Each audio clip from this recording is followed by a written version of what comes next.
We finally made it down to Sydney for our first ever Put Australia First rally. The Australian government has taken its people for granted. So you used to be the Australian Christian Lobby Managing Director. That's right. At the moment, unfortunately, the Liberal Party has got a very bad track record of having people shoehorned into positions who do not believe in putting families and Australia first. Not at all. The Liberal Party, sadly, is run by people who think that a woman can have a penis and that an economy can be run on windmills and solar panels. We are electing people and putting them in positions that are not there to serve us at all. And until young people and more people actually participate in democracy, then nothing is going to change. It can't. Now, people like Matt Canavan have pushed back a bit, that's great, but at a state level, the Liberal Party is still run. And until they fix these things, Family First is going to be breathing down their neck, because if the Liberal Party won't do the job, then we will. If the LNP doesn't do that, what the heck are they there for? We finally made it down to Sydney for our first ever Put Australia First rally. I really only have excitement, joy, and sometimes anger, but usually at the stupidity and insanity of our government. I do want to give a shout out though to the In It Cafe in Sydney, one of the best cafes I've ever been to. It was absolutely delicious. I had a spicy avocado. That's a really good food. So if you are in Sydney, come and check it out. It's actually delicious. Should probably also mention, it was run by Asians. That's one of the things that is good about the diversity culture of Australia. I just found out yesterday that we've given 600 million for some kind of their football team. If you don't know, we have 3 trillion in debt. Where is the money coming from that we just keep spending? Culture is not merely the same as race. As race is an immutable characteristic, while culture is changeable. The Australian government has taken its people for granted. Being here at the rally today is not enough, not a chance. You have to participate in democracy. So I am asking you today, with all sincerity and all the passion I can muster up, that if you do the same next year, we will have the same results.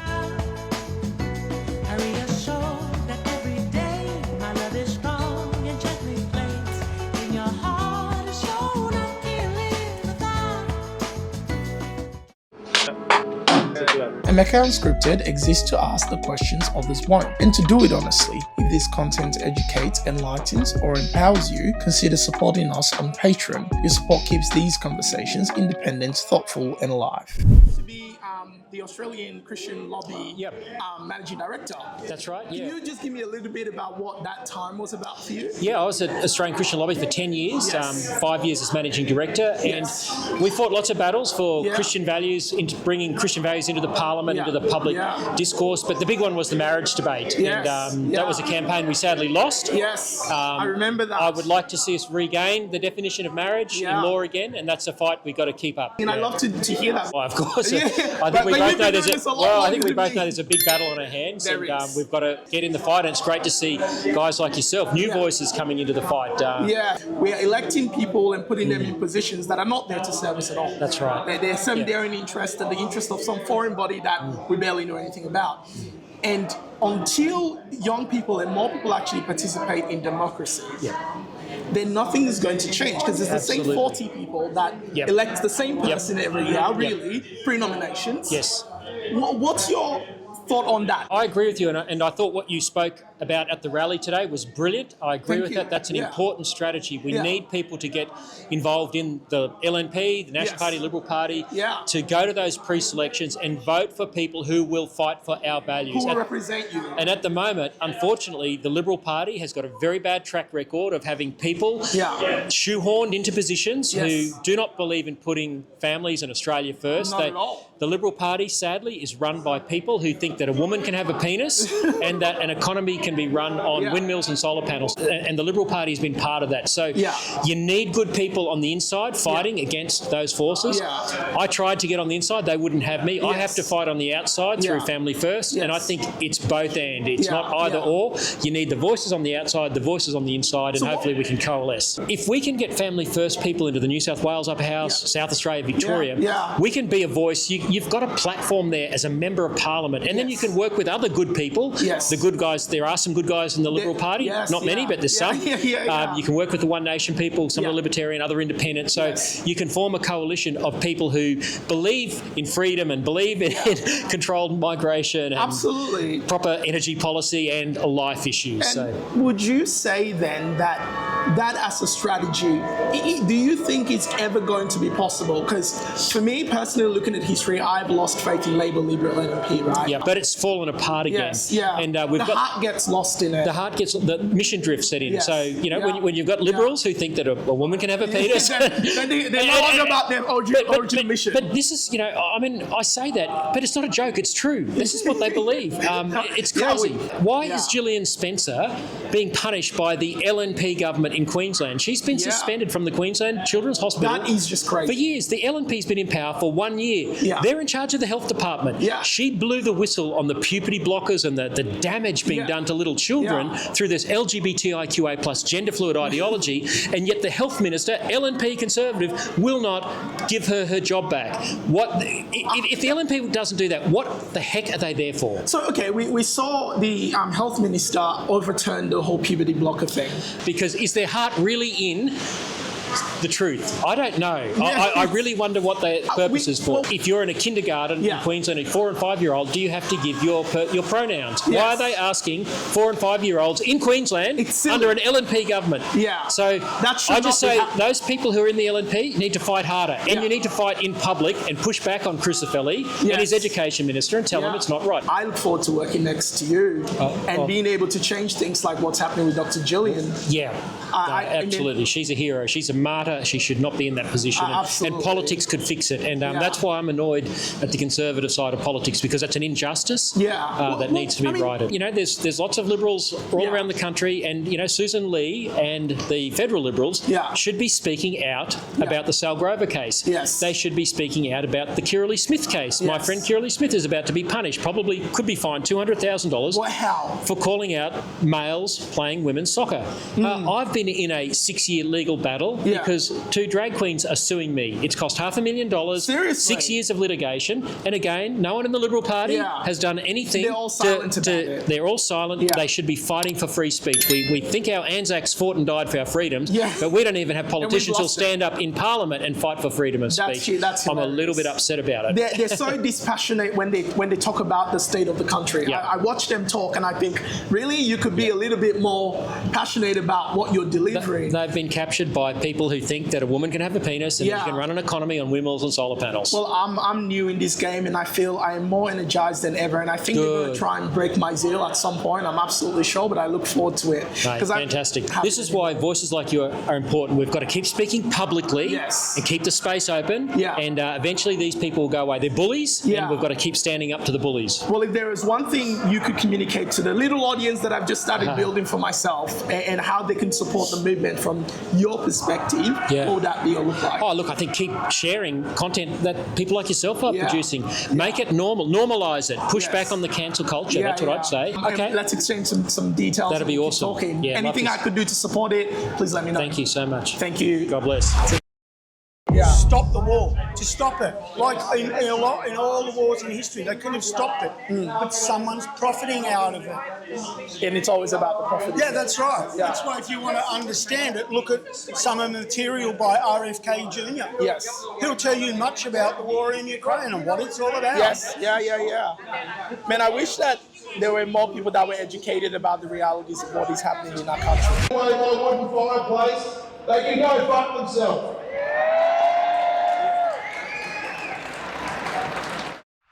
One of the greatest things I experienced when I came to Australia was they moved a black boy from Africa from one of the hottest places in the world to one of the coldest places in the world. So that was fantastic. Completely enjoyed that. But then I started assimilating and loved it. And then so what I do with myself now, I run a company, a healthcare company. I look after about, I think it's about 500 odd staff at the moment.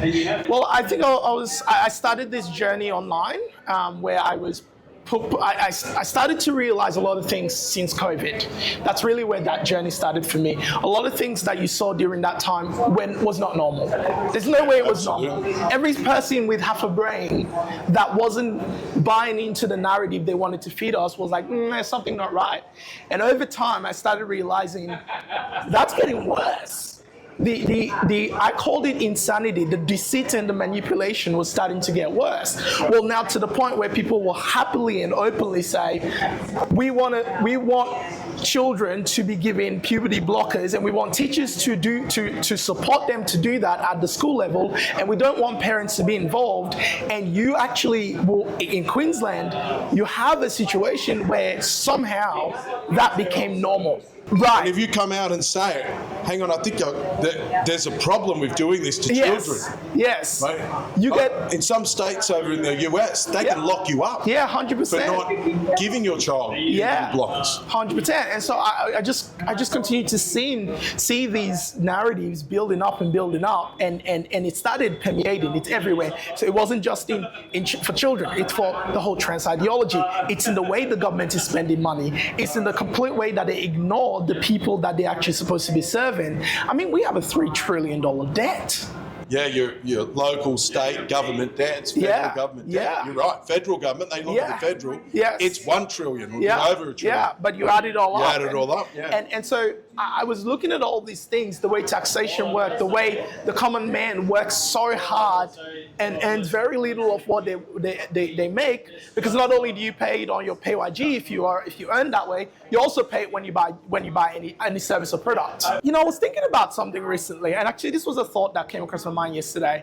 You know, when people talk about, like, they accuse people of being racist, right? Yeah. It is normal, man. It it's comes back completely from normal. our tribal days. Right. When we were living in tribes. Right. You go, that guy's a bit different. Yes. Right? Yeah. It's probably because he might be going to so come over and take your stuff. Right. You know? Right. 100%. Mechanism. 100%. Because I don't know your lived experience. Exactly. I've had a lot of lived experience. I've been to all sorts of places in the world. So when I first moved to Australia, one of the things that really shocked me was in school, grade 10, a student stood up and swore at the teacher.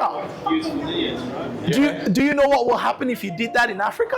Okay, so you're One Nation, Paul and Hanson. Let's talk quickly about something that happened in the parliament the other day. What are your thoughts about that? She has said that she doesn't want full face coverings, yes. right? You see what happens at these other marches and stuff as well, right? I mean, we saw the other attacks. Marches, full face coverings, they're not a burqa, they're kafirs or whatever, right?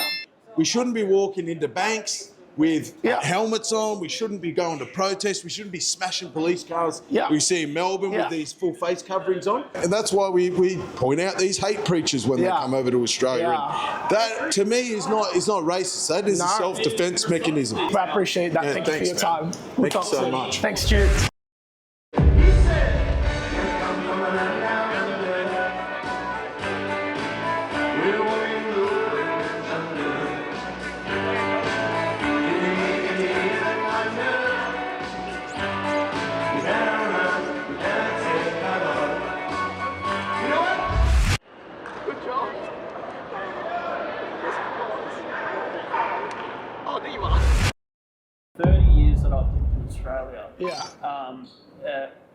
To be honest with you, I never felt the need to be involved with such a rally, because I never thought we need to prove to the population that we need to be patriotic. Otherwise, certain dangerous ideologies can creep in and infiltrating, and it's dangerous. So we need to bring back that patriotism back into Australia. And that is not to put our culture and all that sort of stuff down, but we have our own way.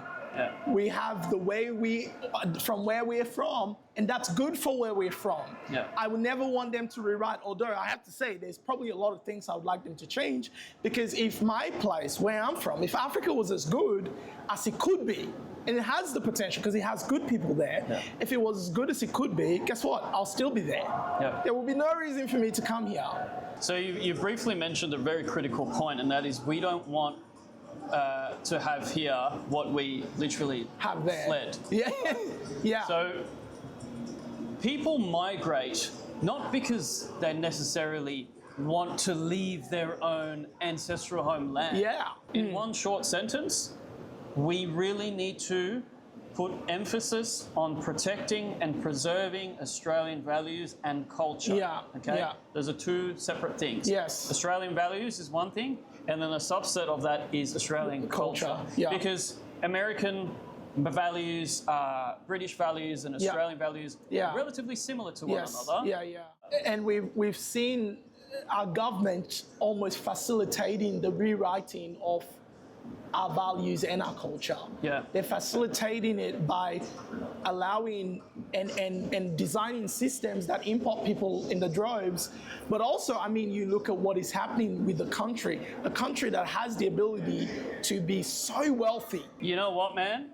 I'll tell you this, and it's quite counterintuitive. Yeah. That attitude, that white self-guilt or self-hatred is actually racist, ideologically speaking. Yeah. I think a rise in